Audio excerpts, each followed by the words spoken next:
What's up, everybody? Welcome back to LaTB. Another week in the books. We definitely have girls and women all up in our minds. I don't know if you guys ended up catching that boxing match over the weekend. I didn't. I was definitely watching UFC Anthony Smith versus Hector Lombard during that. Was much more exciting of a fight, but if you know anything about boxing, you know how corrupt it's been. We've talked about it here for a while, and the girl we want to highlight is Adelaide Byrd. Adelaide Byrd was the one judge for that fight that has caused all the controversy over the weekend. Unless you've been living under a rock, you know what happened. One judge had the fight 15-13 for Triple G. The other judge had 14-14 draw. And Adelaide Byrd had 18-110, which there's no way in hell either one of those fighters deserved that type of a scorecard. And I feel like that's why so many people are up in arms about this. And who was it? Teddy Atlas had a stroke on air. He didn't really have a stroke, but he ended up having pretty much an aneurysm. Did you see him talking about all of this lately, by the way? Yeah, I'm not a huge fan of him. Or boxing in general anymore. I mean, what is there to good to say out of this last weekend for boxing?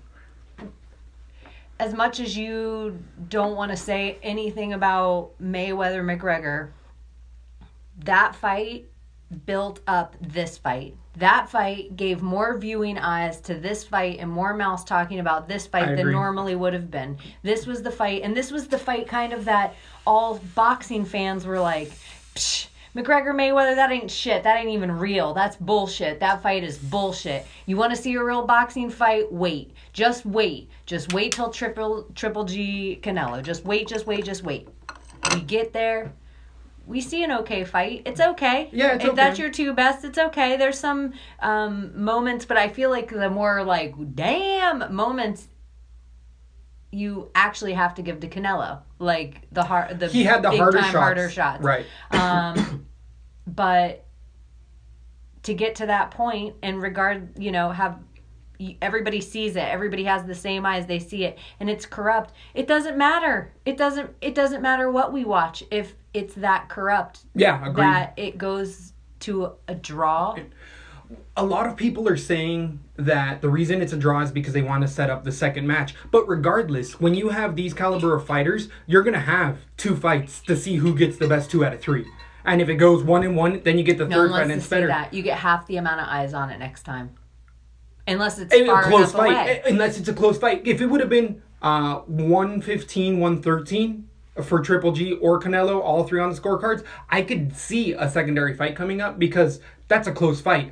But if it's an 18-10, that's too much of a blowout. Another fight will happen for them. The suck part about the next fight happening is they'll both fight other people. And we might see Triple G fight again this year. We will not see Canelo fight again this year. Because he's the bigger draw in boxing. From what I heard, maybe. I just think he usually only fights twice a year. And so I would... Did you hear the speculation as of recent, though, with Canelo and his next potential opponent? No. Conor McGregor. I don't know who's saying that or how many Joe people. Rogan's saying that, and so are other underground in the know supposed I say 1,000% there's no way that happens. I fucking hope not. It doesn't happen at all. Not. And I think Joe Rogan, he might have some inside information as far as Dana's concerned, but I just really I don't think Conor would take that fight. It's stupid. It's stupid for Conor to take that fight. The points that I saw for that fight was that it is another multi-million-dollar match for him, where in the UFC you might make $3-5 million. With Canelo, it is a $30, $40, $50 million Guess payday. How much Canelo made for his fight? $8.2 million. 5. Oh shit, that's so. Guess how much Triple G made? 3. Yeah. So wow. Big fucking deal. Conor probably made 40 to fight the fight, and then after it was all said and done, 110, 120 million. UFC can easily match 5 million. Conor made more than that to fight Nate. Whatever Canelo's bringing to the table. Conor can get more eyes on him on a UFC match than Canelo brings to the table. Canelo can't get 300,000 eyes on him in a pay-per-view. It also could Conor be... can bring that regardless of who he fights. He's about to have another sit-down. Right. That's what I was about to say. He could be using this as leverage and be saying... He just puts it out there because it automatically He doesn't even makes... put it out there. Joe Rogan just picks dumb shit. And the fight he always says he wants to see, like, he keeps bringing up, I want to see Nick Diaz versus Conor. Shut the fuck up. Yeah, I agree. Shut the fuck up. Yeah, I agree. I don't want to see that at all. I'm kind of a, like, just shut up about boxing. Stop being that guy. Stop trying to be the guy that just puts a wrench into the mix. I want a real opinion on it, and I just think that's a silly fucking fight for both fighters. It doesn't make... Because to me, Canelo still has potential of being the greatest of all time. Like, if he plays everything right, he has, like, the draw to Triple G, he lost. But he's still a young fucking dude. He has a huge legacy behind him. He's still a power puncher. He puts people to sleep in that division of boxing. He makes a division of boxing that's usually boring pretty exciting. He has that, like, Pacquiao intensity about him, which is young Pacquiao. Triple G, if they fight again a year and a half, Triple G's an old man. Triple G's an old man next time they fight. It's just not the same fight. Yeah, I agree. I know we definitely are an MMA-based show, but hey, this has been one of the best years boxing has had in a long time. This is probably going to be the last time we fucking talk about boxing on the show. And it sucks that it's this way. This is the most amount of eyes they would have got on him. The same way we say Conor, all the people he's going to bring over for his next fight, they say, oh, the first fight back for UFC. No, it's Conor's first fight back in UFC will be the amount of eyes that are over. That's when they'll see how many boxing fans they brought over. So this was the fight that they got to see. They might have 500,000. They might have 1 million buys. If they're going to see how many UFC fans they brought over. And UFC fans, they watch a fight that they're like, okay, maybe I can get down with this corrupt-ass decision like that. Oh, yeah. Corrupt. And not that we don't see corruption in the UFC, but not to that level. They are some of the same judges. They're again. Some of the same judges. And I have to say this, too.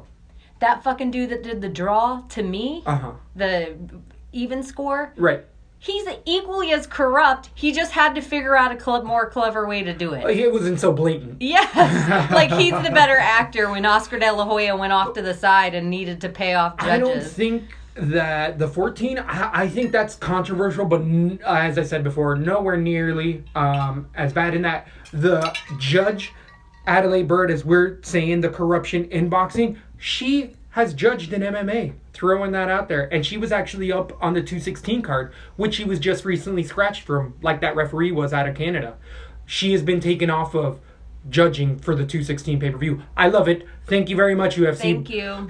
Keep that shit out of here. Yeah, and I'd be interested in looking up every other fight that she judged for the UFC because we'd be able to tell with our what's going on. Skeptical eyes. We'd be like, oh, really? Did they just get Adelaide Byrd? Who is wife of the commissioner, whatever Byrd, and guess what? She got married and was like, oh, can I be a judge, honey? And he's like, yeah, go right ahead. And people that really love the sport and understand what's going on are like, there's my position. There's my Phil, this guy's wife, that there's been tweets going around or memes going around everywhere of Adelaide Byrd at one point in time saying she's clinically blind legally. Have you seen that running around? I am furious. There has to be a better way the judges are picked. There has to be a tiered way of point system based on your cards where professionals sit down and watch the entire thing in slow motion afterward, and the better judges get the better, more important just like events. The American judicial system, which we don't get into this much, but once that judge gets that spot, they ain't fucking giving it up unless they're taken out. Unless they are they're not just going to step away from becoming a judge. Once you're a judge, you're like, wow, I have all the power. I make all the rules. Like, you're the judge. The judge. It's so insidious. And I really like that UFC has openly made points and already taking people like this off of it. And hopefully it lets other judges know, like, people are starting to get onto your shit. If you get an extra, and Teddy Atlas was saying this in his outburst, there was a judge who never got caught, but the public knew, all of a sudden after a fight on Monday got a $30,000 deposit into their bank account. How is that not the most corrupt thing you ever heard in your goddamn life? A judge getting paid any more than they needed to for whatever reason. Unbelievable. You know this shit happens and I'm over it. It's what's the point of having USADA, WADA, all these testing, make the fighters jump through flamed hoops to then have it all squashed because of, and it all, follow the money. You gotta follow the money. You gotta follow the money. It's the truth, and you'll always see what happens. So, getting into the post-fight show of Rockhold Branch, it was an iffy fight card. There were some good finishes. There were some really boring fights, but some just key points that ended up sticking out. UFC, Philadelphia, Pennsylvania, 116.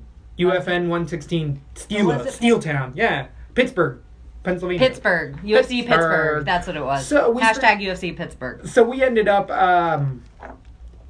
starting the night with a knockout in the second round versus Jason Sago, which there was another fight that we didn't cover that fell out. There was like 5-6 fights that fell out this night, so we didn't even get a fight pass. They just went right into the Fox Sports 2, whatever. But that was Sago's more than likely going to get one more try and then be out of the UFC. And Burns, like we were saying, as an underachiever, not going to be putting too much money. This knockout came, I think it was due to conditioning more, and I've just really seen Burns' abilities just never get there. He has all the capability, and he took a lot of damage, and this fight, as dramatically as it finished, was a really close fight up until that finish came. Sago was really giving Burns a hard time. I think people have figured him out. Anything you remember about that specifically that you wanted to throw in there? Uriah Hall ended up knocking out Jude Ko in a fight that he was a 10-8, if not 10-7 first round. Uriah Hall needs to get his ground game better. It was because they stood up in the second round. They stand in neutral position at the beginning of every round. But if that fight would have kept going for another 30 seconds in that first round, Jutko would have got a TKO. And it was a dramatic knockout. I think people... Yeah. I'm not a huge fan of Hall. I still will watch him skeptical going forward. But the other thing about Jutko... He's a one-and-done fighter. You can't be that anymore. He's a one round, and that's it. He always blows his wad in the first round, and sometimes it gets him a finish. I just don't think you can play that way anymore in the UFC. I think specifically that extra blistering style that Jutko put on the first round was exactly what Derek Brunson did, and what he did was not let Hall get his range, but as soon as Hall got his range in the second round, night, beep. Yep, and Uriah Hall did save my night, though. He helped me cash because he was so cheap and he had that TKO finish that we talked about. I had him on a bunch of cards and it paid off. Veteranship. Yeah, exactly. It really paid off. So that was a good pick if you followed LaTB. If you didn't subscribe and listen to the show, now's your chance. Now's your chance. So moving on to the next fight. This is a guy that we both were so goddamn scared to put on most of our cards. And I put him on some, put Spitz on a couple more, and Spitz came through. You totally had a wonderful pick on this. Big underdog for you. Spitz. I like Spitz. First punch of the night, though, or first engagement they had, he threw a right. I know for you, you were over. Like, I still am, you're iffy on him going forward, but I was just watching tape. He just looks so much more He leaned out so much more than his last one, yeah. Than his last fight. Yep, and I feel like he is one of the guys, he did take the fight on short notice, but he's been waiting to take this fight on short notice. And I think you brought it up in podcasts past, and really, if you're going to get into the UFC and make a name for yourself, if you have high hopes of being the next Conor McGregor, you have to be ready to take that fight on short notice because you could get a big name and then have a championship fight all of a sudden or co-main event somewhere else. Yeah, I agree. For Spitz, Hamilton was a pretty big name. Oh yeah, he definitely is a stepping stone. Spitz, it's going to be fun to see his next fights, but Hamilton. Moving on. Like out of the UFC, moving on. That shit's done. Sorry. I wish we had if we had a soundboard right now, which this is what else I was thinking, just for shit. When we're setting up the new studio, a soundboard, we can go back to our old shows and record some of our sound bits for like the breakdown. Air holes. Yeah, and all that shit. We can put it in our current shows, but one I would like to have a clip that says "Get out of here" when we're done with a fighter. Moving on. I love that line. Get out of here. All right, so the next fight of the night was Aban Mercier versus Tony Martin. Split decision in my eyes. It was super close either way. Tony Martin's wrestling really looked good. Both of their striking fairly rudimentary. I feel like this was the peak of Abe Mercier. I don't think he can go too much higher in caliber of fighter. 100% agree with you. And do really well. He hasn't moved on to that next level, and he has no power. It's all ground game, and once ground guys that are elite really start to get in there, high-level wrestlers, Tony Martin isn't that high level and really gave him a lot of trouble. I just see him be cautious with both these guys. I think this is kind of where they're going to stay. I don't necessarily see him where Mercier had such potential, but... To me, I feel like Martin... I think we have more to see from him because I think he stifled Mercier, and I think he won the fight. I thought it was a split decision too, Martin as well. I agree. I did have Martin on a couple cards. And I'm a huge Abe Mercier fan, but I agree. I think we have seen him capped. I do think they're both so young. If they change camps and expand, Abe Mercier would need to maybe go to an Eddie Bravo. A new gym. That's exactly what I would suggest as well. Something totally different. Yep. And I think Martin's maybe something. I thought his ground game looked tight against Abe Mercier. Yeah, I agree. His conditioning was on point. Yeah, I think he looked good. Fight. I think he just needs to maybe go to elevation, go to somewhere high, and just push it to the next level so he can have round. I don't know. He looked good to me in that fight. I thought he stifled somebody who's also a good fighter who's going to stifle a lot of other guys. Yep. So there was times, but I think we called it on the cast that it could be a super boring ground game, and that's exactly what happened. So I actually had Martin on a few because he was like 7-2, 7-3. He was so cheap, and he went to decision, so he was worth every penny. He helped me on my DK plays. Moving on to one of the pricier fighters of the night on DK, we had Justin Ledet defeating Anue Zulu. And I'm going to have to tell you one more thing. We have new recording equipment from the hurricane, so bear with us, everyone. We have to try to stay in the green so we don't blow out to the yellow. Oh, good to know. All right, so with Ledet beating Zulu in a 3-round decision, I've really been hyping Ledet a lot, and I really didn't like his performance because he could have went for the kill many more times, and he sat back like a boxer and was like, well, I'm just going to win a decision, which this is point fighting at its finest, makes for a very boring decision. He had Zulu hurt in many positions, but Zulu had that overhand right that was heavy, and in the heavyweight division, everybody has that right. So Ledet is just somebody who's not going to be the biggest DK play. He's had a couple finishes, but they were because they were opportunistic. They weren't that he ever went in for the kill. They were just kind of there in a shitty double leg takedown and then back conditioning. Ledet versus Spitz. I like that fight. But I'm saying Ledet, he's going to be a heavy favorite most of the time, and he's not going to be worth his DK money. I agree with you. At 9-3, no way. It's just overpriced for him. I'm thinking Ledet versus Spitz. I'm going to take Spitz as my under. Just because he's going to be your... yeah. I think Ledet wins that fight right now, but I think the DK money line would be on Spitz. I wish I could have sold you on Spitz, because Spitz would have been a perfect... I put Spitz on a bunch of DK cards, but yeah. That chin's gone for Hamilton. That heavyweight division. All right, moving on. We had Kamaru Usman defeating Sergio Marius in a first-round TKO. Usman is a monster. He building 7 to that shit. It was... he collapsed it in its footprint. His ground game and striking alike have been coming along. You got a contender at the 170-pound division in Usman, and there's not many people calling him out for a reason. Complete domination. I have nothing but good things to say. Usman all the way. And who do you want to see Usman? Where does Usman go? Any way he wants, but what do you want to see? I think that we can kind of get into this a little bit for the division. So we had the call out, which we're totally going to get into for Mike Perry, but it's all in the same division for Robbie Lawler. What about Usman Condit, or is that too dangerous for Carlos to come back to? Said, give me a fight. Sean Shelby, did you see that Twitter earlier today? That's why I thought it was a good thing to go into. The into. only thing I would say with Condit is stay away from this Usman fight, because he's coming off such of a layoff, and we know Carlos Condit don't got the best ground game. Like, guys are up, and this guy has way too good of a ground game. I think that's actually a pretty easy fight for Usman, and Condit has nothing to gain from it. This was a Lesbo in the Bean. Follow us on Twitter at Lesbo in the Bean. You would have seen this tweet. Carlos Condit versus Cowboy Cerrone. Oh, all day. But that fight's already booked with Till. What the? I know. I don't even.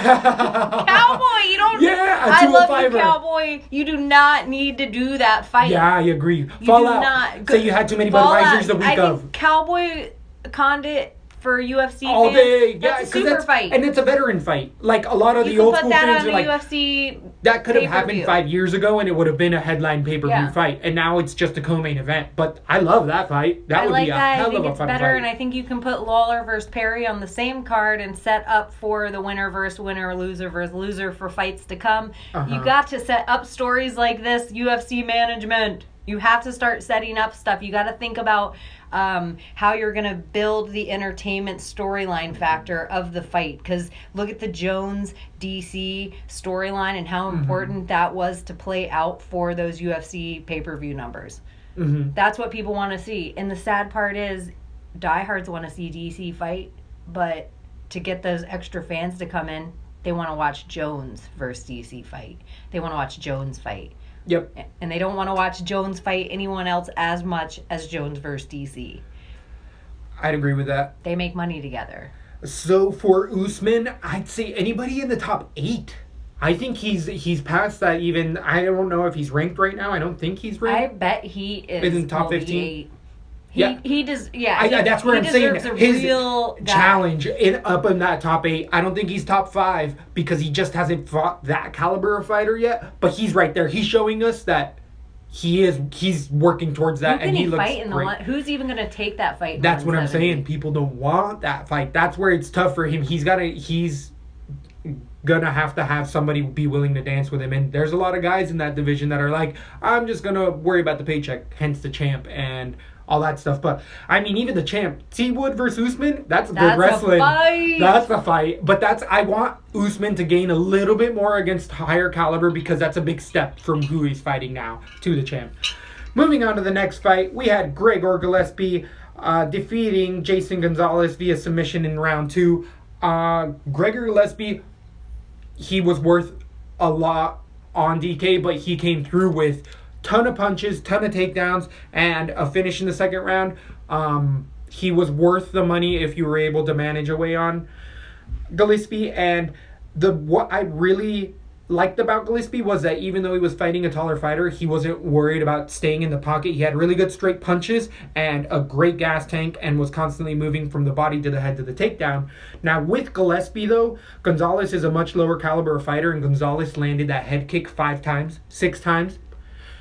Any other fighter in the division, and Gillespie said it in there like, oh, my training partners do that all the time. Guess what? Anyone else that's going to fight Gillespie is going to say left head kick, coming right at you all day long. And there's way harder kicker than Gonzalez out there. So that's just a caution. If we have a good striker in there against Gillespie, careful for them knees and those kicks. How'd you feel that fight ended up going for you? I think that's a perfect way to say it. I think it's a win in our little betting black book that we put an asterisk by him. And if he fights fighters that can lay any sort of kicks, we back off a little bit. We don't put so much money on it, if not go the other way. Because I think he's going to be a hype train on agreed. DraftKings, and I think this could pay off for the educated gambler. I think, and him just verbalizing it. Yep. Him verbalizing. He told that, I get hit all the time in the head with kicks. Why don't you tell everyone how to beat you? Yeah, Why exactly. don't you point out your Achilles heel? Exactly. That's exactly what I thought as soon as he said that as well. But he ended up taking shots. He's not thinking clearly in there. So just something to watch out for. Moving on, we had Anthony Smith defeating Hector Lombard, and I picked these guys both separately on DK. Obviously, Smith came through, and it was the gas tank. This happened in the 3rd round. Lombard came out like a tank. This was when Canelo Triple G was going on, and we were so much more involved because we ended up watching the fights this weekend together. Involved in this fight that all of a sudden we're like, hey, is that other fight going on? And it was over, and we heard what went on there, and this delivered. I mean, it was night for Hector Lombard. It's see you later, Hector Lombard. Like, take a step away from combat sports. Get out of here. Yeah. Sorry, dude. Anthony Smith is really coming to his own. He's much more strategic, where he used to be all power and just get in there and try to one and done people. And now he's started to really implement game plans in his fighting style. His conditioning has definitely got better, which was something we really worried about. And he can carry that power into the 3rd round. Anthony Smith guy to watch out for next fights. He's got a lot. He's got some good potential. I agree. There. I think Hector Lombard is a perfect rung to grab for me to have faith in you moving forward. I don't think it's a shallow win. Yeah, like I agree. Some of these other he earned it. It was a tough about. win. That was not an easy fight for him at all whatsoever. So it definitely, it's one of those fights. There will be no asterisks in our black book, is what I'm saying. Oh, about agreed. This win. Yeah, totally agreed. And with Anthony Smith, this is a fight that was grueling enough that he learned from it in the win. Where some guys steamroll and they don't learn anything, you get to see Anthony Smith definitely took a big step up here. Moving on to the main event, he needs a good nickname because Anthony Smith is boring and boring. It's Lion, isn't it? Yeah, it's Anthony Lion Smith. Yeah, it needs to be something. Anthony Smith is a very boring name. Yeah, I agree. Is it 2 first names? No, Smith's not a first name. No, it just seems it's Tony Smith. Anthony, it's if you were to pick just the most, it's in the common realm. He needs something exciting. But he's Lion, and I would say then Anthony Tony the Lion Tiger. Smith. I would say Tony, but that's just a nickname off of whatever. But that would have been better than the Lion. Yeah, the Lion in general. I feel like is just a. If Lion I'm King. crawling up through the UFC, I'm not taking anything that has to do with somebody, especially if they're a champ right now. I'm crawling up, so I don't want to be Amanda Nunes. I don't want to steal her nickname. Yeah, I could see that totally. So. With the main event. And hers makes sense. The Lioness. Yeah, the Lioness. And she has kind of the hairstyle. And Amanda Leon. Yeah, I think Leon, it works. Yes, I could Lion, Leon. So there was nothing that surprised anybody if you had listened to anyone else's breakdown. Luke Rockhold, superior in all forms and facets of that fight. And I don't like that people have been trashing Branch and tapping due to strikes on the ground, because anybody who gave him shit would have tapped way before that. Yeah, why? This is the other thing. We were just talking about throwing in the towel sometimes for your corner. Right. Sometimes if your corner's not going to throw it in, why can't you throw it in for yourself? You'll fight another day. You're not doing anything. I don't need to see you get knocked out on the canvas and potentially 2 years off your fighting career. I like Branch still. I think he's somebody to watch because he's going to be a sneaky F. And I agree with that. Yeah, I think everybody is underplaying how great Luke Rockhold's ground game is. That's the current champ, other than that one hiccup he had as of late against Bisping, which goes perfect into, I guess, moving just where these guys go. Yeah, but Branch, we both talked about it. To me, personally, I think he knocked Luke Rockhold out on his feet for a second, and I was nervous. He stunned him. I would agree with that. It was definitely... And so I see a hole in Luke Rockhold's game, and the Rockhold Bisping... I would so much rather watch Rockhold Bisping than Bisping GSP. So, right, as we were saying, Branch still somebody who's going to end up making money for you later on against a lot of other fighters. Rockhold being the current champ was definitely worth every cent on DK. And with moving on in the division, where do they go? Rockhold is the obvious next title contender. I don't want to see him fight Weidman right now. Yeah, Weidman doesn't deserve it. Yeah, I agree. His only win is Gastelum. But either one of those fighters goes for the championship next. But with the era that we're in MMA right now, which is not a good era. No, not the champion next, because we still have Whitaker. Oh, that's right, the interim. And Yoel Romero. But so what's going to end up happening, what I'm seeing as of late is recently GSP has started to say after this Bisping fight, I might be stepping away. And Bisping himself has said, hey, after this GSP fight, I might be stepping away too, because he'd leave on a win and wouldn't have to face another murderer in Whitaker, Weidman, or Rockhold. And I think it's such a shitty way out, but he has had such a long career that at any time Michael Bisping wants to hang up the gloves, he's earned it. But it really just leaves the fucking entire weight class in such a shit position right now because of these ridiculous fights they're making. This is the perfect weight class that you have that WWE style, like, battle royale this is the weight class you do that Yeah, with. it actually started to get good. Stars It was bad for a while, but as of late. But that upper echelon of GSP sliding in and fighting Bisping is holding up the entire division, in my opinion. That's what I'm saying. It's made such a shitty situation. And I could be totally wrong, but I also feel like this is the division that set up the interim belt, or was that Jose Aldo with, I'm going to go play soccer? No, he got the belt right from McGregor handed to him. Yep. And he didn't care. And with all the belt talk, DC officially was considered a no contest in his last championship bout versus JBJ. And what DC's doing, which is a class act more than anybody else, and we talked about it before already, was I'm willing to fight for it. Daniel Cormier? I agree. That's where he's awesome, but I just thought of the next fight I want to see.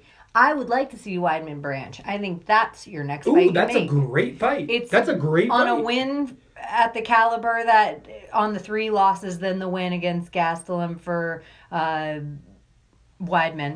And then Branch on just the loss with Rockhold and then coming in from his career from the other organization. I think that's perfect. Boom. Yeah. And I'm into their ground games are, I think, on caliber with each other. That All-American Wrestling. Fun. It's really a good one. That's a great potential for a next coming up bout for either one of those fighters. Anything else in the MMA verse? Anything else in the MMA world that we didn't talk about too much? Scott Coker announced that he is going to introduce, and I think this is smart on Scott Coker's part. They're going to introduce the first female flyweight division. Love it. Beating the UFC to the punch. And perfect division to start with. Yeah, it immediately turns into a feeder league. You're not chasing just a 1-star division. You can do both and have all... Jessica if she doesn't fight in the UFC after the fight versus PVZ, she walks right into this division. You can have you can have all your 115 people that are walking out of Invicta that don't want to go backward. Go right over. I love it. I think it's smart. It is smart, and I got a 125 for you in case you need a champion. Valentina.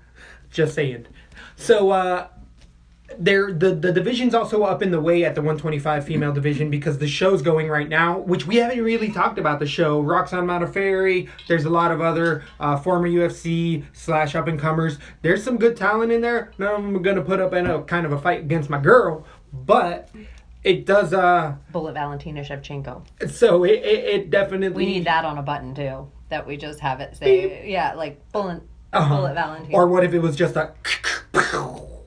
And that's our bullet. And it was... That's a gun. And then it was... Valentina! So, definitely the 125 division to be watching on the Tough Series. They're fighting, and the winner of that season is actually the 125 champion. But we're going to have... We got quite a few fights coming up. We got a long weekend of fights. See Brennan Schaub on Joe Rogan of recent? Not of recent. I've watched too many of those. He's had him on there like twice a week for the last 3 weeks. So Brennan was in like San Francisco doing a show, drove back to town. On his way back to town, stopped by, I think, like Starbucks or something and got some like Bullet coffee. And then he's like, can you put 2 shots in that? And they're like, I don't think you want to do that. He's like, I'm so tired. Just add 2 shots of espresso. Okay. To this coffee. They're like, sir, we never do that. You know, it's really high concentration. Yeah, you're going to have a heart attack. He goes on Joe Rogan's show and he's sitting there and he's like, they're on the air and he's not really, but it looked like the thing that like, oh, it's emergency situation. Oh, he just was like, your boy's about to shit his pants. That's too funny. He got like where you knew the hairs on his face stood up, and he's like, if I stand up, shit's going on. Yeah, where he had to talk for a minute. Like I can't. I gotta think my way through this. I can't just go. And Joe's like, go. Yeah. Go like, to you don't the understand. bathroom. I can't move. He's like, I gotta go. Eventually, he had to go and take a dump on air. And like Joe just stayed on live. Oh, you know, like Joe does. It's like taking a piss. But he had to announce to everyone, I'm going to go take a poopy, you know, pretty much. That's pretty funny. It was super funny. But then as the show went on, he's like, I'm about to throw up.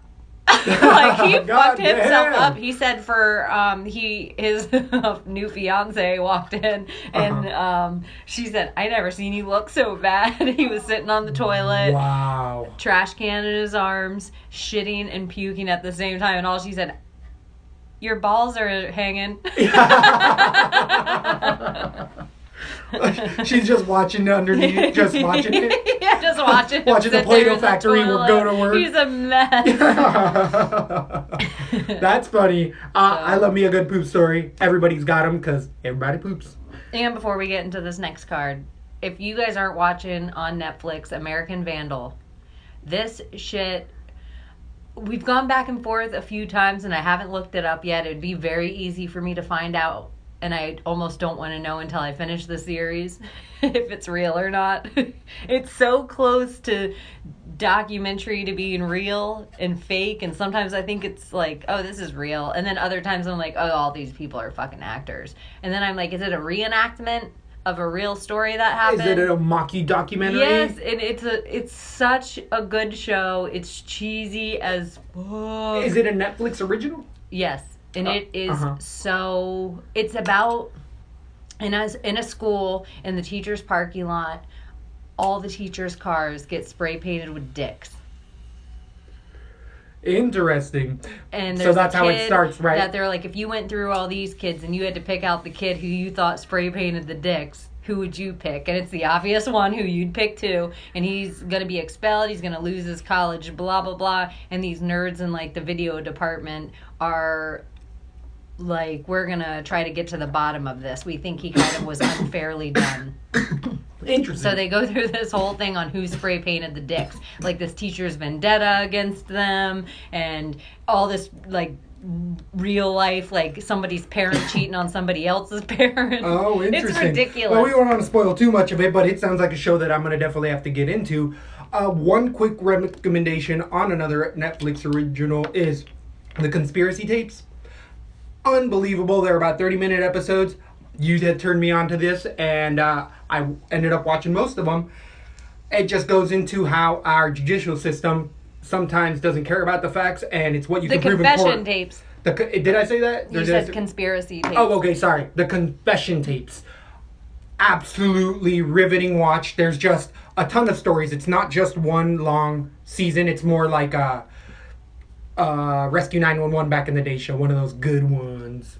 But anything else you have to watch? It is interesting, though, just to see the way people get railroaded. Do false confessions. Because Yep. you always think as a person sitting right now in Why your would you comfort confess to of that? your life, who would ever to confess? When you're awake for 72 hours, Yeah, you don't without fucking water, think straight. without shitting Yep. or peeing or anything. you don't think straight. So that's the type of tactics that do go on around, just so you know, be educated so you don't get yourself in that situation. Lawyer up even if it makes you look bad because you won't spend Always time. to get a lawyer. Yep. Just always get a And lawyer. they It's always tell 100% you- of the time worth it. They Just always don't say- even answer one question without Yep. a lawyer. Don't even say your fucking name. Just say I want a lawyer. Right. Right when the cuffs clink, Yep. I want a lawyer.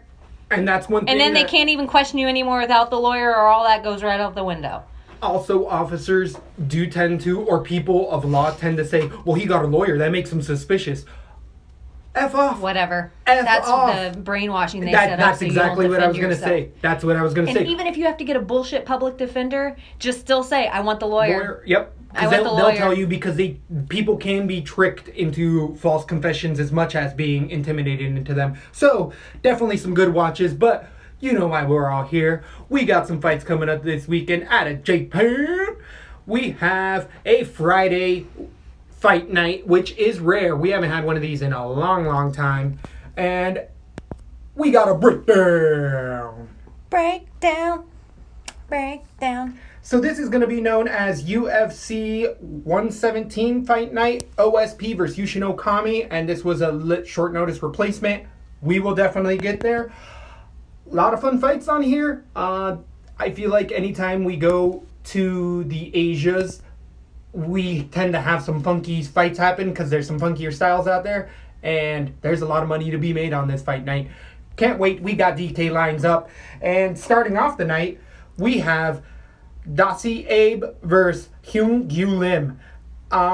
Abe is debuting in the UFC. He's definitely rudimentary in his striking and has won a lot of his fights as of late in the regional Japan scene against caliber fighters that are so much lower than Kim's level. The strikes that he was knocking stunning some of these guys were just incredibly slow, very weak jab, heavy right hand, but that's about it that I saw for Abe. Ground game wasn't really there in most of his fights. He kept most of them standing, and that plays right into Lim's hand. We have Abe coming in at 5'11", and Lim coming in at 6'2". Kim's also going to have the reach advantage just because he's taller, I believe, but we know what Kim comes to do. He's sprawl and brawl. His gas tank isn't worth much, but if you can get out of that first round, then you can beat him. Neil Magny, as of late, finished him 2 years ago because of that gas tank, and Mike Perry as well got in a complete brawl a year ago versus Lim. Lim walks to the middle of the ring, puts his head down, and throws uppercuts and hooks like nobody's business, puts everything into them. If those fights if they do go out of the second round, Lim really diminishes, but I just don't think Abe has it to get there. I don't think Abe can get him to the ground. I don't think he wants to get him to the ground. I think Abe is going to want to stick with him. I got TKO, round 1, Lim. He's going to be all over my DK. How you feel this one is going to go down? I'm going to stick with the lesbo and the bean rule here, and I'm going to stay away from this fight. Ooh. If I were going to pick this fight, I actually have Abe KO round 2. Ooh. I like Lim's style at weigh-ins, and that has cost me so many fights. I just don't think he's won a notable decision in 3 years, or a notable fight in 3 years. So against heavy punchers that are better than Abe. I just thought Abe wasn't nearly the Mike Perry level, even though some people say he is. Mike Perry came out just like this, and we've seen Mike Perry hiccup since the Lim win. We've seen him get knocked out since then. Even though I think now Mike Perry's on point, and his showmanship, and we didn't even talk about that fight really. His showmanship and how amazing he is. I think everyone that's talking about Cody Garbrandt's the next one to watch. Cody comes off sounding chody in interviews. Mike Perry comes off sounding smart. He was super intelligent with the Robbie Lawler pick. But he comes off chody. But I think on TV. To me, he comes off more of like that smart. Wrestling heel tool on purpose. Yeah. Like, that's how I feel like he seems like he knows exactly what's going on. Yeah, instead of everybody mocking him, he's in on the joke. Yeah, I agree. Like, I agree. I feel like the whole part. And that helps his entire trajectory. I like him. He's definitely a dude that will make me want to watch UFC if I weren't already. He would be like a guy that if I weren't super into fights, I'd watch Mike Perry fight. I was thinking Usman Perry, but I'm thinking Perry on the ground. To Usman, that's a one-sided fight. And I like both the guys so much and think they're both such a good investment for the UFC. Why? This is the mistake the UFC has made. Why squash 2 stars at once? Like, one rises and then you burn at one out. Yeah, Let them both climb up. Let them both keep murking guys. And so when they finally meet each other, it's like, oh, holy hell. How's this going to go? But anyways, back to this fight. I'm kind of liking Abe for all the same reasons of Platinum Perry when he was first coming in. I think he's explosive. I think the guys he's gone against had substantial enough records that they weren't just some hiccup. And every once in a while we see a shooting star. It's too early for me to call the hype train on this. But it might be one I'm jumping on for this fight. So I have Abe KO. And it's more lack of faith in Lim, that if you're showing me this hot prospect who just knocks out everyone he's faced, and then you're showing me a guy who gets knocked out, that makes me nervous. So Abe KO round 2. I'm going to probably stay away from this fight unless Abe is dirt cheap. I might put him on a few. He's pretty cheap. The lines are out, and Abe is a 7,800 on DK, making Lim around 8.5. Lim is actually 8.4. So it's I don't like that. Here. Yeah, I don't like either fighter for that price. I think Lim's gonna get a TKO early because that's the way he fights. And, I think he does that stupid flashy shit where he tries to be cool. He'll do that. And if you're doing that against somebody that right down the pipe, yes, and Abe it's does the do that. worst idea. Abe does do that. And Lim fighting on the bottom of this card, he's going to be desperate for making a statement in this fight, and that desperation will cause a mistake against a guy that just has explosive hands. I do, like I said before, these Asian cards tend to have weird stuff happen, and it's I like what you're saying, and that play of stay away from the first fight of the night might be the best option in that. But moving on to the next fight, we have a preliminary bout at 170 pounds, welterweight Shincho Azin versus Luke Gemur. How would you pronounce that last name? Gemur? Shinsho Anzai versus Luke Gemur. And easier, we have the Animal Anzai versus the Jedi. So the Jedi is coming in with a 12-3 record, being 5'11" and having a 72-inch reach. He has all the check marks for me against the 31 years old, 5'9", 69-inch reach Animal. Animal is only fought 3 times in the UFC, I believe. He's coming off of like a 2-year layoff, falling out of his last bout due to a back injury. I believe that the Animal is not UFC caliber of a fighter. He definitely got in shape for his last fight against Roger Zapata, but that TKO was a hand injury, and I went in back and watched that. I really like the athleticism and the Animal coming in with the wrestling base. It's really good, but his striking is some of the worst striking you're ever going to see. Go back to that Sabata fight. He's throwing 3 jabs, and they're so far away that they're just gauging that right, but any good striker is going to come right over the top with that. And against a up-and-comer New Zealand fighter at 29 years old, I feel like all the way around, the competition level for the Jedi has been higher. He's coming off of a decision versus Dominic Steele, which that was a split decision, and I actually gave that fight to Steele, but that means that the Jedi realizes what he has to do in order to keep going, and I think that this is going to be a big growth spurt for Jamu. I think that he's going to end up getting a TKO round 2, just because the Japanese fighters have a lot of heart and they don't give up on themselves. I could even move that to round 1. I'm just heavily favoriting the Jedi right here. I think we might not see the Animal too much more, because it's just they needed Japan guys. He lost his first fight and got a random injury. How do you feel that this one's going to go down? I don't like that they're fighting in Japan, right? Yes, they are. And we don't fight in Japan all the time, and we don't know how New Zealand's much. not too far from Japan. I understand, but how much do we trust their version of WADA, USADA, all their testing? I agree. He did look muscular last fight compared to before. I like Jamo. I just think UFC, Dominic Steele isn't one of those guys that I'm like, damn, you went to a sketchy decision with Dominic Steele. So I'm going to pick Jamo decision, but I probably won't lay him heavily anywhere, just because I think this is such a sketchy fight. It's such a sketchy fight to me. The wrestling can come in for Animal, but it is one. I'm not going to go heavy on Jedi, but I know that I don't like what I see with Animal. That's the way I'm going to view those two careers. I think Jedi... And they're only 2 years different in age, and I like to... 31, I feel like that's when a fighter is perfect. Like, that should be their perfect self. So, I do think we might see Jamo work his way into the UFC a little more, but I don't know if either fighter... I think both these fighters kind of fight this kind of card all the time, where it's Friday in the morning or Sunday in some island in the Pacific. Fight card. I just don't know if either of them are ever going to be worth fighting guys that you know their name in the UFC.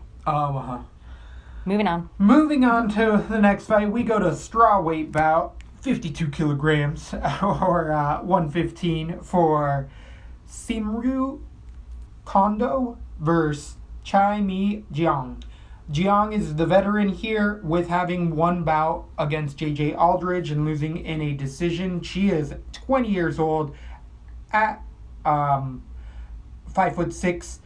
She's coming in against the veteran 28 5'5" fighter coming out of Japan in Kondo. Kondo is undefeated out of Pancrase in Japan. Only had one finish, most of them being decisions. She really tends to be kickbox heavy.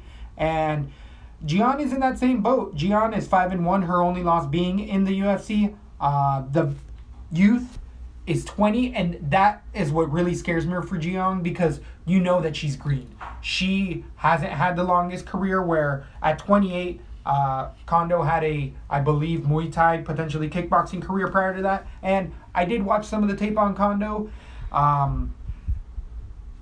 She has okay takedown defense, not much pop in her punches, but she does throw down the pipe. And Jiyoung took a big step in JJ Aldridge. JJ Aldridge being a long-time Invicta champion and always contender. Jiyoung, I think, really grew from that last fight because she understands UFC caliber. Kondo doesn't. Jiyoung's coming in the UFC fighter when Kondo is coming in as the up-and-coming fighter. I think that this has decision written all over it. Both of these women are going to keep it kickboxing. There's not going to be a takedown ever. The ground game is going to be ultra sloppy for either fighter. I see a decision all the way, Jiyoung, but I say stay away with a 10-foot pole. Don't even think about your DK cards with this. This could go split, be something. It's going to be low scoring regardless. What do you think is going to happen in this one? I agree with you all the way around. You're not going to remember this fight after it's over with. It might be a fight like you make a sandwich. Yeah. It's going to be a rough one, guys. I think you're going to constantly be looking down at Jiyoung in green. You're going to be like, okay, I'm going for the girl in green, because you're not going to have any idea who's who in the ring. They have a similar style. Both the girls have gone against girls that are just housefrows, like just moms off the couch. Like, I'd say Kondo's has a fight. I really liked one of her fights, but it was the caliber of it was just.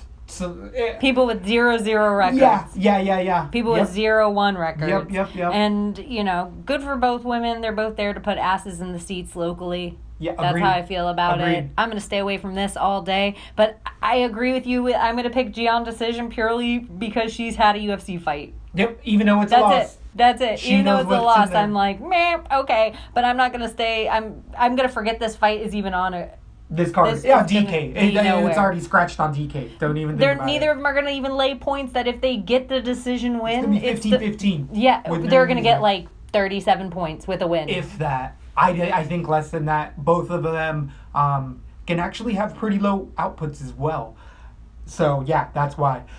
Moving on to the next fight, we have Jussier Formiga at flyweight against Yuka Sakai. Sakai coming off of a big underdog win last against Justin Scoggins, but you know how we feel about Justin Scoggins. That's some of the worst fight IQ in the game right now. And Jussier Formiga being a long-time contender in the division, having wins, coming off of a loss as of late, Formiga against Ray Borg, who's the title contender, and then previous to that, beating a Dustin Ortiz, who is also mixing in that top 15 division. But Formiga is 19-5. He's going to come in with a 6-inch gap, where Sakai being an ultra tall 5'11" with a 71-inch reach, Formiga only having a 66-inch reach. This fight is going to be wrestling heavy for Formiga. Formiga tends to go in there and really do well with the wrestling, and that's how he gets a lot of his decision wins. Couple knockouts and some submissions in there. Sakai was getting all sorts of picked apart by Justin Scoggins, who's, I believe, also lost to Formiga via guillotine choke. But what I liked about Sakai in this fight is that even though it was the third round and he had gotten the living shit kicked out of him, he still went for that finish and got it. And that's the type of fighter who is never going to give up. I really like the heart of Sakai, but I think that this is going to be too big of a step up in competition. I feel like Formiga could get the submission here. I think Formiga is going to go directly for the takedowns. I feel like Sakai can be exploited there, even though he's so long. Against a lot of youthful fighters, Sakai is going to give them trouble, but he's a stick figure. I mean, him and Justin Scoggins was like two scarecrows going at each other. It was nuts. All veteranship, I think Formiga's better in all the places other than the range. I even give the power to Formiga a little bit more. So, Formiga decision for me. What do you think's going on with this one? I have Formiga decision as well. My question is, how much is Formiga on DK? Let me pull that up for you real quick. Formiga, I feel like, is going to be a heavier favorite. Yeah, he's the second most expensive at $9,200. Not worth it. Agreed. Not at all. This is a decision fight with holding top position for 3 rounds. Because Sakai can be exploited there. So... Sasaki, sorry. He's 7,000. He has the flash potential of catching something. I just don't think it's likely. It's not going to be happen. Formiga. Formiga is one of those guys that he's going to be forever a top 10, and because even his losses, it happened to be like Henry Cejudo is a hot cold fighter, and it happened to be a hot night for Henry Cejudo when he won. And who else did he lose to? Ray Borg on Ray Borg's climb. I think that was the one fight Ray Borg made weight for. Yeah, I think you're right on that. Or he might have he missed weight and he had to give 20% of his purse. But he still won. But yeah. And put money on Borg on that. His other, as of late, Formiga, split decision to Henry Cejudo. So that's like, yeah, I think that his caliber is so much higher than Sasaki. Sasaki is there to put asses in the seat. Formiga decision for me, it depends on how hard Sasaki's heart is, because Formiga's also got good cardio. Yep. So I could see him ground and pound finish in the end of round 3. Depending on how much money I end up at the end of my cards is whether or not I will put Formiga on at 9-2. Agreed. Moving on, we have Quinta Nakamura versus Alex Morono. This is an interesting bout. We have another long-time Japanese fighter. He has a few fights in the UFC. Last coming off of loss decision to Gillespie. Prior to that, having a win over Kyle Noke. And in that Noke fight, Nakamura was all sorts of trouble multiple times and ended up getting a flash submission, rear naked choke. Noke really gassed at that point as well, but he just shows that I feel like Japanese fighters to me are the Mexicans of the Asias, if that makes sense. Like, it's all heart. They know how to fight. I also lived in Japan for a little bit and saw that warrior mentality, and the little fighter for them is the regular. For them, a 135er is the 170 of their population, if that makes sense. Like the 135, everybody's enormous 135. man. Yeah, they're a big guy at 135, 140. So Nakamura being 5'11", also having a 1-inch reach advantage over the 5'11 Morono. I've been flipping back and forth on this. Morono has a couple key wins. His last fight being a TKO over Price. That was overturned. I don't know if Morono ended up popping for steroids. I can't remember. That was 7 months ago. But that was scratched for some reason. Prior to that, him beating Mutazari and also beating Kyle Noakes. So they both have a win over that same competitor. Nakamura being 33 and Noak being 27. The age, I think Morono's getting in his stride and Nakamura's more trying to hold on to his position. I feel like he's a local guy who's brought in to keep asses in the seats, as you said it before. Which in Japan, it makes sense that they have a bunch of Japanese versus the world fighters. I love that angle that UFC takes with it. And I had Nakamura earlier in the week, but the more I look into this and the more I see it, I feel like Nakamura likes to have grinding bouts, and Morono does the exact same thing, but potentially better and with a better gas tank. I'm going to switch this to a Morono decision. I had Nakamura getting a flash submission like he did before, but I think Morono's coming into his own in this spot, and this is going to be a grappling heavy fight. I could see Morono being on a couple DK cards, but he's not sticking out too much. I think this is a decision all day. How do you feel this is going on? Agree with you. I have Morono decision all day. Something that I'm looking back at my cards, and I might play a DraftKings card or two of hometown favorites because we see sketchy judges, and I, off the top of my head, can't recall if Japanese judges are honorable. I cannot recall that. Yakuza and Pride. Just throwing that out. So, I'm looking back and I have the decision against all the hometown people right now. And I'm even looking at that girl fight being like the Kondo versus Jiyoung. I feel like I want to switch it to Kondo. If it's close enough where it's boring enough that we think it's going to be, then I can see them just giving it to Kondo. If we see anything close here, they're going to give it to the hometown person. So I'm going to switch the Kondo over purely because I think it's going to be close enough. Why not give it to the hometown girl in Japan? Why not give it to the Japan girl? You're going back on that previous fight? Yes. Okay. I'm going. Okay. I was looking back at all of them. The Formega, that decision, I'm hoping he pulls it out enough that it would be sketchy for the judges to give it to Sasaki, so I'm going to keep that one. The Nakamura Moreno, that brings us back to this fight. Oh, is it going to be a close enough decision that they could give it to the hometown guy? And not just a hometown guy, but their hometown friggin' like their Stipe. Like a pretty big deal there.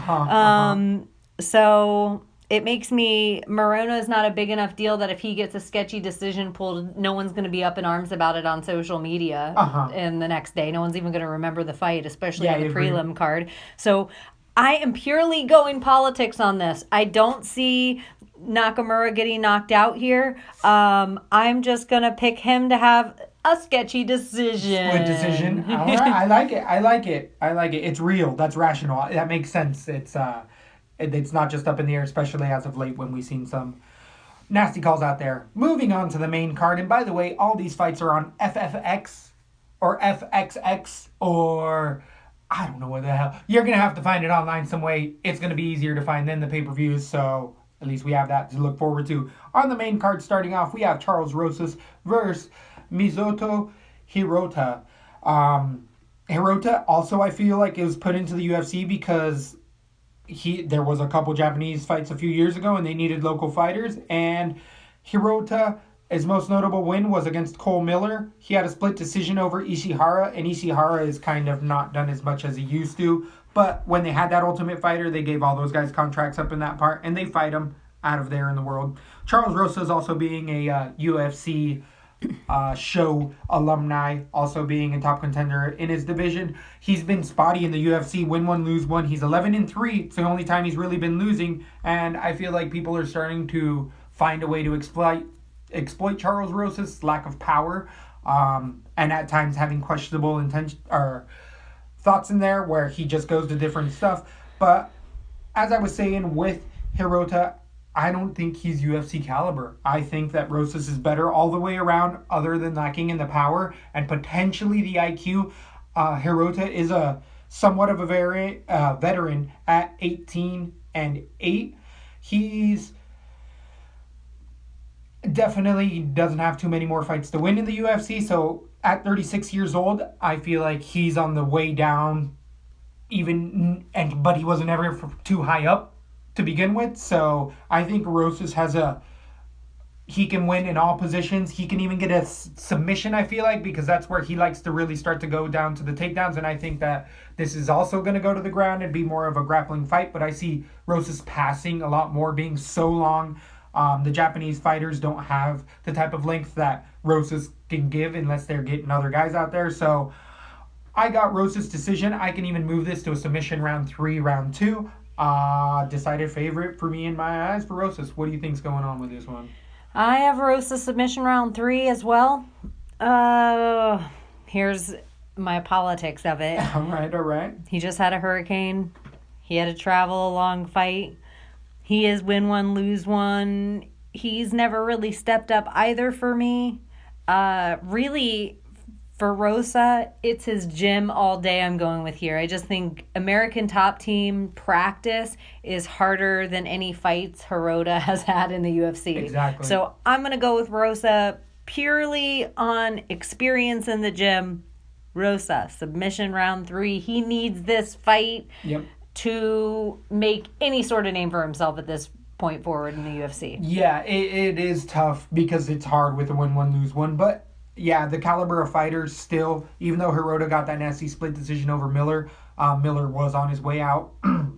Rosas is, by the way, going to have a 2-inch reach advantage where he tends to have a little bit longer of a reach against most guys because at featherweight, I don't remember if I ended up saying that, at featherweight at 6'9" or 5'9", it's pretty tall for that 125 division.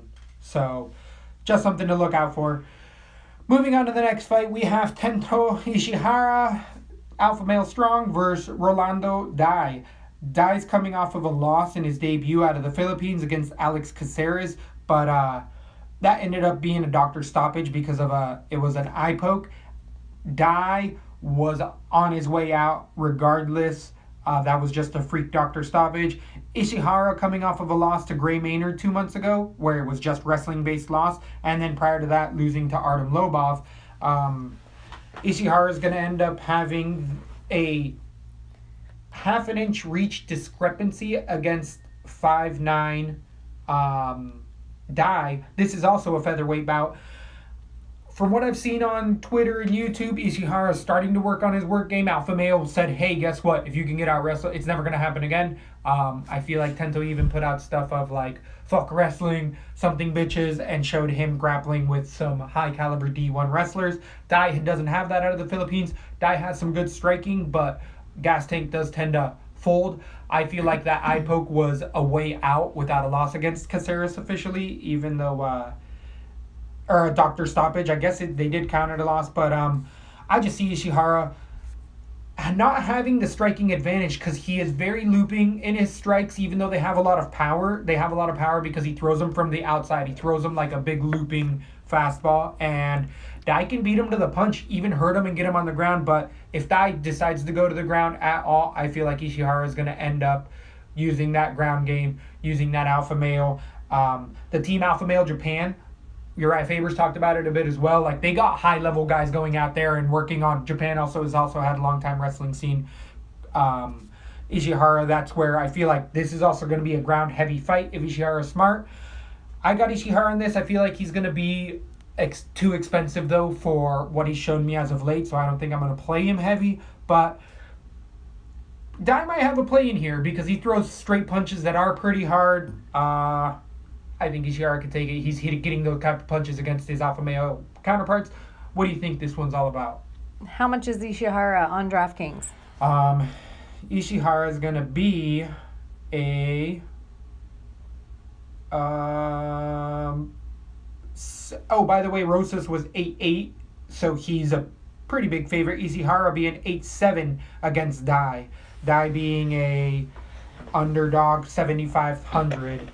Against N Hirota was 7,400. For me, if I have to make the decision of putting Ishihara or Rosa on a card, I'm picking Ishihara here. I know he hasn't shown a lot of lately, but I think his character, as far as the entertainment of UFC, I want to call this a gimme fight for him. I feel like he is there to explode. He's an alpha male guy. He's a hometown favorite. We know alpha males company men as far as the UFC is concerned. This is set up for a Ishihara KO round 1. Ooh. That might be a play. That might be a good play to get at. I like where your head's at because he throws them heavy when he does. Moving on to the next fight, we have Gokhan Saki debuting against Henrique Frankenstein de Silva.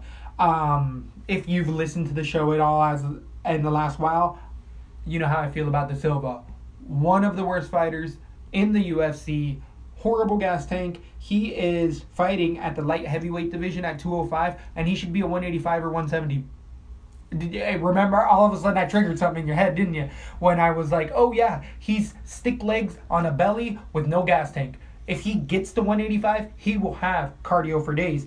This is as big of a promotional debut that you can get on a main card as far as being on a poster. He's coming in. Gokhan Saki's past, real quick, is one loss like 13 years ago in MMA when he didn't really know what he was. He was like, oh, this is a fight that you can take to the ground. Okay, whatever. 13 years ago. Yeah.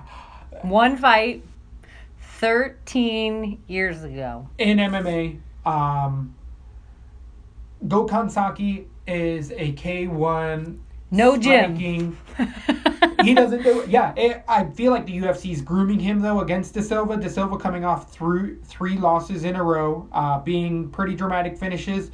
33 years of age for Gokhan Saki, and De Silva being 28. 6 foot for Gokhan Saki and 6'4" for De Silva. The striking ability 100% goes to Gokhan Saki, and Henrik De Silva thinks that he's a quality striker as well. He does have a Muay Thai base with just such a bad gas tank. For the first 30 seconds, he's dangerous, but I feel like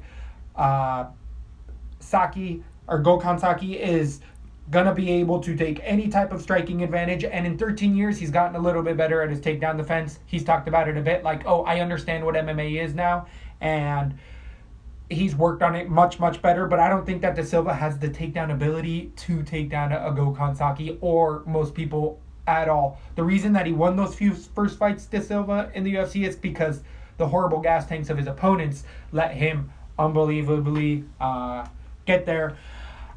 Gokhan Saki, TKO round 1. He's a heavy favorite. It's debut. This is a ridiculous bet. I'm not going to bet this anywhere because Henrik is the UFC caliber fighter here by far. By far. He has, if we were going to use somebody else's experience to pick against Kondo, as I did earlier, we had to switch. But Gokhan Saki should be the decided underdog. But he's a heavy favorite for a TKO because of what I said. Bad takedowns for De Silva. Amazing stand-up for Gokhan. TKO round 1 in my eyes. What do you think is going on with this one? Oh my gosh. This fight is kind of a crazy shit show. Yeah. And how much fights that De Silva's been in this year is crazy. Who's fought more than this guy that we're not talking about? Agreed. That is a crazy amount of fights. Brutal fights, knockouts, all just thrown into one. I just feel like his coaches, his camp, somebody pissed in the wrong Cheerios at the UFC, and they are just like, you know what? We're going to give you a monster. And because we're fighting out of Japan, this monster can put any needles in his veins that he wants to. And he's going to come out hard, and he's going to come out fierce. And we always say straight punches beat looping punches. I think that's what you're going to see here. Yeah. I think it's going to be a quick murder, Saki KO. I think no TKO here. KO round 1. Dead. We're going to see a dead body in there. And I think he might be worth it putting on your DraftKings. I think this whole entire night is you're going to have to spread your picks out because it's such a shit show of a card, honestly. It's a shit show of a card. I agree. I feel like this card is built for the arena. It's just for the people that are coming to the fight. We're going to see like the decision. Now we have to see something crazy knockout, and that's what Saki is there for. So, with the odds right now, Saki is the 8-6 favorite over Henrik. Henrik being one of the lower guys at 7-6. I just don't see that at all happening. So, moving on to the next fight. I feel like we have one of the most lopsided fights of the entire fight here, even though Gokhan, that last fight, is pretty dang lopsided in my eyes. We have Takanori Gomi, longtime Pride veteran, UFC veteran as well, coming off a 4-fight losing streak against Dong Hyun Kim. Dong Hyun Kim coming off of his last win over Brendan O'Reilly. Notable, he has a loss in one of the fights of the year versus Polo Reyes, prior to that also being knocked out to Dominic Steele. That Reyes fight is something that is just what legends are made of. And Kim is going to ride that high for a long time. Kim comes in the middle of the ring, goes to stand, and bangs hard. Gas tank isn't necessarily there, but that's because he throws heavy punches all 3 rounds. He has power into all 3 rounds, but he's live by the sword, die by the sword. He's willing to get finished. And I think that the UFC likes that, even if you lose. If you're 1-1, it doesn't matter. You get paid more. UFC likes that. The only thing that happens, though, is you can't do that for your entire career because it ain't going to work out. Takanori Gomi is key. Well, that's what he was. He's a long-time wrestler coming off of a long wrestling career, moving into Pride. He had one-punch knockout power. Had it is the key word there. At 39 years old in that 4-fight losing streak, he's 10 years older than his predecessor. He's also 5 inches shorter at 5'11" to 5'8", and he has a 0.5 reach disadvantage against Kim. All we've seen in his last 4 finishes or losses for Gomi is people take him down and knock him out, or land a punch, or somebody opens a door, or somebody farts across the ring and Takanori Gomi goes out. His chin is absolutely done. There is no way he wins this fight. Just at the mere all. thought of Jessica Andrade fighting in the octagon after him, knockout. He knockout. Just as Bruce Buffer turns to him with the cards, done. He's going to fall to the ground, and you're going to see another dead body. I think this is a setup fight. But you know what Nomi is? Hero in Japan. Exact Puts butts in the ultra seat. Since Pride, he was one of their staples. You want to have someone knock him out? Fight. Who do you have knock him out? You have the South Korean kid knock him out. The racist. If you want to talk about racism in the Asian parts of the world, Koreans versus Japanese, notorious, one of the nastiest things ever. And it's so unbelievable. I learned it once I got there that Japanese people like Japanese people. That's about it. Hey, they got a tiny island where they do what they do. I got Kim KO round 2 here. I got round 1. I'm moving it up to round 1. I think for all those reasons. How much is he on DraftKings? I'm going to have him on all my cards. This is one of those guys that I definitely recommend. I think he's going to be highly favorited. And he is a 9-1. I think he's worth every cent. All right, me too. I'm going to have Kim on things. Ooh. So, moving on to the co-main event of the night, we have Claudia Gadelha at strawweight versus Jessica Andrade. Jessica Andrade coming off of her last loss against Joanna Champion, Jędrzejczyk, was definitely a spirited 5-round decision.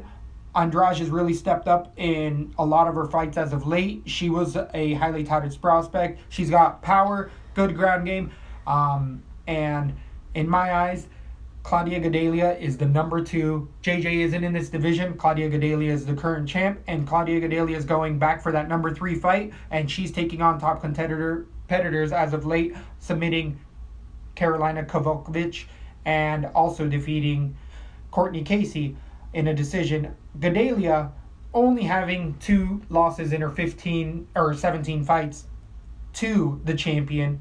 All the way around, Gadelha is a little tank. Andrade is a little tank. I do give the power advantage to Andrade. The height discrepancy is going to be an inch for Gadelha at 5'3", and the reach is only going to be an inch and a half for Gadelha. I do give the striking advantage, as I was saying, to Andrade, but I feel like Gadelha has good takedowns and can get Andrade down. Andrade has okay takedown defense, but she hasn't really seen the Gadelha style because Gadelha really started to get to JJ, and JJ has amazing takedown defense. The gas tank wasn't all the way there for Gadelha, but there's a 3-round fight which plays. I do think Andrade also fades a little bit more. If they do decide to go to the ground, this is a Gadelha fight all day, anywhere. She can be on her back and get a submission or reverse it and get a TKO finish. I think that, like I was saying before, the only people beating Gadelha is the champion, and this is just a tough spot. She is the Benavidez of the 125 division against Demetrious Johnson right now. She's the eyes. Daniel Cormier. Exactly. So I have Gadelha decision. I don't know. I think I'm going to play Gadelha because I think that she is going to get takedowns and a lot of ground and pound. She moves a lot more. Her gas is there. What do you think is going on? What's our DK cost on this? She's going to be a little bit higher, but I think that she's going to end up being one of the... I think the takedowns are going to play heavy in this. She's 9,000 even against Andrade's 8,000. I love JJ. I think Claudia Gadelha versus JJ is the scariest match for Joanna, and I think she knows it. I think for Andrade, the thing JJ does, as crisp as her striking is, she didn't lay any of her elbows against Andrade. She didn't lay any knees, barely any kicks. It was more of a piece apart, peppered fight. She just peppered her. She peppered her. You know who's not going to pepper? Gadelha. You know who has heart? I would say equally as hard. Everyone's given Andrade all this credit. You know who wobbled JJ as well? Yep. Gadelha. Gadelha lays nasty damage. Yep. It is not... She controls the ground easily. She controls the takedowns easily in this fight. The forward style of Andrade just plays into everything. The only thing we have to worry about with Gadelha here is the punch she can take. The amount of punches she took in the 5 rounds against JJ with 0 gas tank at the end, she'll be fine against Andrade. I got Gadelha here all day. I even think we could see a late submission because the peppered fight of walking forward for Andrade is the easiest movement you can do in the UFC is walking forward as a fighter. The hardest movement you can do in the UFC is defend a takedown, to me, personally. Yeah. So, and I don't know dick. I'm just out here, like, just judging from the outside. You know who's going to make you to defend takedowns for an entire fight? Gadelha. So, I think Claudia wears Andrade out, even though Andrade, everyone's like, oh, well, she went 5 rounds with JJ. Yeah, and so did Claudia, and Claudia took her down in round 4. You know, even though JJ got right back up, Claudia was still there. I like where Claudia is going with her entire game. I got her submission round 3. Ooh. This should be the main event. This should be the main event of the night. This is the only fight that gets me to turn on this weekend if I'm a fly-by-night fan. There's nothing else really exciting happening on this card to me except this fight. I think there's going to be some definitely internet clips going around of people going night all night long. But there is some really weird ones on here. And this one ended up falling out, as I was saying earlier. We have at the main event OSP versus Yushin Okami. A lot of people are wondering why Yushin Okami got in here all of a sudden. Shogun, who ended up falling out due to an injury of some sort. The reason Yushin Okami got this fight, even though he's coming in out of WPF, whatever the new organization is, he was a longtime UFC title contender. Notorious alliance with Chael Sonnen. Lost his first fight ever against Chael. Realized he needed to go to the Pacific Northwest. Yushin Okami has been a Team Quest and just an ever-evolving Japanese mentality type of fighter. He also had all the passports is what I was going to get at. That's why he's on this bout, is because they needed somebody, and they needed somebody in Japan, the fan favorite, and they put him in there against OSP. And I feel like a lot of people are coming in on OSP because they see that the potential, his last win as of late being against, who do we got? De Lima in a Von Flue choke. OSP being the only fighter ever to have 2 Von Flue chokes. I think he's calling it the Von Prue choke or some bullshit. But he's coming off of a 20-10 record. OSP coming out of Knoxville Martial Arts. We have only a 2-year discrepancy for Okami. Okami, I feel like, been on the top level, even though OSP has a fight against John Jones. I feel like Okami at 34-10 has 14 more fights, and it's proven he comes in with that heavy wrestling, good striking, southpaw. OSP also is going to end up having the 1-inch reach advantage, but he's going to end up having a 8-inch reach advantage in striking OSP. But OSP is somewhat one-dimensional. I know people always tout that he's a prospect and an athlete, and that's about it. He goes for 2 minutes, and then you know what you're getting. He has heart, as in he's not going to just tap out due to conditioning problems, but OSP, notoriously horrible gas tank. Nothing you're going to see new. He's not a prospect. He has a couple finishes against very low-ranked fighters, and a lot of people have been calling Okami gone and out of this fight, or out of the fight game, his chin, all that, but he was the old breed that didn't change. I feel like Okami has made those changes, turned into much more grappling-centric, and I had OSP earlier. I was buying in all this bullshit hype, all that power, all this and that. Yushin Okami has power. Guess what Yushin Okami also has? A very sneaky ground game and good takedowns. For Japanese fighters, Chael Sonnen and other people will say Yushin Okami was the only Japanese fighter coming out of Japan that actually decided to leave Japan long ago because he understood that Japanese, you couldn't just stay there. I got Okami actually in a decision, if not a submission in the later rounds. This is a 5-rounder. I could see Okami even getting a submission in round 4 or 5. So Okami, huge underdog. I broke it down to myself here, and I do think Okami gets this on the ground all day. OSP's just, we know he's going to gas, and that's what I'm counting on. This is 2 blase fighters going. It's a blase fighter versus a blase fighter. What's going to be the give here? Heart. And Okami has that all day. I agree with you on an Okami decision. I don't know if it's because I cannot deal with OSP. I just think he's I don't like to call fighters garbage, but I think he's past his rung in this sport. The decision to John Jones was the worst John Jones we ever seen, even just down to his pot belly. Maybe that's the only fight he tested clean on. It's the only fight that John Jones ever took without having a full camp, and most of the time John Jones was notoriously known for being like, I'm not going to fight you on 2 weeks notice because they're too good of fighters. He knew OSP's not that good of a fighter, that he could take him with no training and win, and it turned out to be one of the first fights ever. I'm not a Jimmy Manawa dick rider at all, so getting knocked out to me by Jimmy is like, oh, that just says you're one-dimensional with your strikes. You just went against this, guy with pretty, 101 boxing skills and just got knocked out. I just think this is... Ovince St. Preux filled something for the UFC that he's no longer needed for anymore. Something I'll talk about with hurricanes shit still going on with Maria. He has to have loved ones in Haiti still, just to be in his head a little bit. Long flight.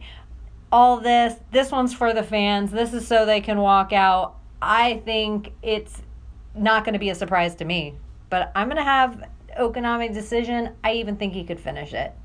That's what I'm thinking in the later rounds because of everything you said. I was wondering if we were going to end up getting another one, if we were going to go 2 weeks in a row without an underdog. And this is a big underdog on top of being a main event, which is pretty tough. I mean, I'm seeing here on tap that 88% of people think that Okami, and I feel like OSP also being the 9-5, it's all hype, people. It's all hype. That Von Flue choke isn't going to happen against Okami. No. Guaranteed. And we know that OSP has a left kick and a right. That's all he has. Okami's going to be on a lot of my cards because I think he can drag it into that deep water. He's going to be 7-6 at the cheapest. So that's where he's going to allow me to get all of the fighters I want, like Kim. I think Rosas at 8-8 is a little too overpriced for me. But Gedalia is definitely on there. Gokhan Saki at 8-6 because I feel like against De Silva. But that shortens me up then. Interesting.